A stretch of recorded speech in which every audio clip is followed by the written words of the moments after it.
हम तो पूरी कोशिश कर रहे हैं कि उनके साथ जो जुल्म और सितम और ये जो अगवा बराए बयान और अगवा बराए जो दूसरी साइड पे ले जाने वाला है वो ख़त्म हो जाए। लेकिन आप लोग भी तो इस चीज़ को खुलेआम देखें ना कि एक पार्टी की नशिस्त पे जीता हुआ उम्मीदवार है, उसको पुलिस किस खुशी में उठा रही है।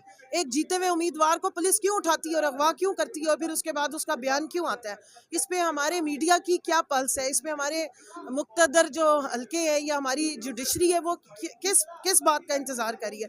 खुलेआम यहाँ पर जो होता रहा है 10 महीनों में, वो मैं क्या बयान करूँ, हम तो खुद तकलीफ़ें बर्दाश्त करके बैठे हैं। किस बात पे हमें सज़ाएं मिली हैं? मुल्क से मोहब्बत करने पे, जमहूरियत पे साबित कदम रहने पे, आइन और कानून की पाबंदी करने पे या अपने नज़रिए पे डट के खड़े होने पे। अगर इसी बात पे हमें सज़ाएं मिलती रही हैं तो ठीक है, हम तो इस बात पे खुश हैं कि हमने ये तकलीफ़ें काटी हैं। लेकिन मैं आप सबसे सवाल करती हूँ कि खुलेआम आप देख रहे हैं कि एक बंदा जीता और उसको गिरफ्तार कर लिया जाता है। कौन सा आइन पाकिस्तान का कहता है कि